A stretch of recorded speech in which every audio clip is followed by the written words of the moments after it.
ইউরোপে নিরাপদ ও বৈধ অভিবাসনের নতুন পথ খুলে দিতে বাংলাদেশ সরকার কার্যকর উদ্যোগ নিয়েছে বলেও জানিয়েছেন প্রবাসী কল্যাণ ও বৈদেশিক কর্মসংস্থান উপদেষ্টা ডক্টর আসিফ নজরুল।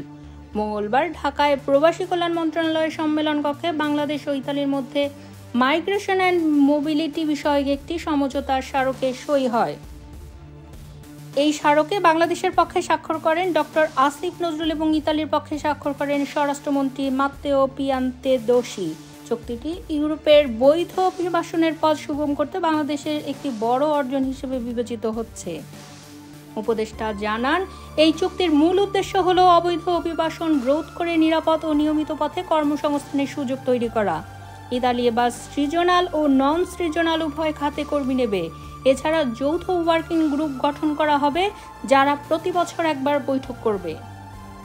সরকারের কারিগরি প্রশিক্ষণ কেন্দ্রগুলোতে ইতালিয়ান ভাষা শিক্ষা কার্যক্রম চালুর পরিকল্পনাও রয়েছে, যাতে কর্মীরা বিদেশে গিয়ে সহজে খাইয়ে নিতে পারেন। ডক্টর আসিফ নজরুল আরও জানান, বর্তমানে বাংলাদেশের জন্য ইতালির যে অভিবাসন কোটা রয়েছে তা বাড়ানোর বিষয়ে ইতালি সরকার চিন্তাভাবনা করছে।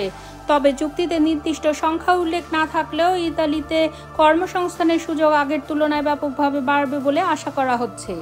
বাংলাদেশি শিক্ষার্থীদের জন্য ভিসা প্রক্রিয়া সহজ করা, অ্যাম্বাসিতে ফাইল প্রক্রিয়াকরণ দ্রুততর করা এবং অভিবাসনের ঝুঁকিপূর্ণ দেশের তালিকা থেকে বাংলাদেশকে বাদ দেওয়ার প্রস্তাবও আলোচনায় এসেছে।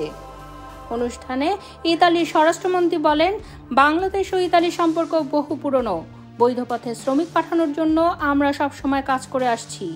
এদিকে উপদেষ্টা আসিফ নজরুল তার সাম্প্রতিক সৌদি আরব ও জর্ডান সফর সম্পর্কেও সাংবাদিকদের অবহিত করেন।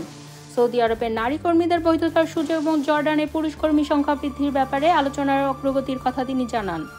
প্রবাসী কল্যাণ মন্ত্রণালয়ের সিনিয়র সচিব ডক্টর নেয়ামতুল্লাহ ভুইয়া এই চুক্তিকে একটি ঐতিহাসিক মাইলফলক হিসেবে অভিহিত করেন, যা আগামী দিনে ইউরোপমুখী অভিবাসনকে নিরাপদ ও নিয়মতান্ত্রিক পথে পরিচালিত করবে।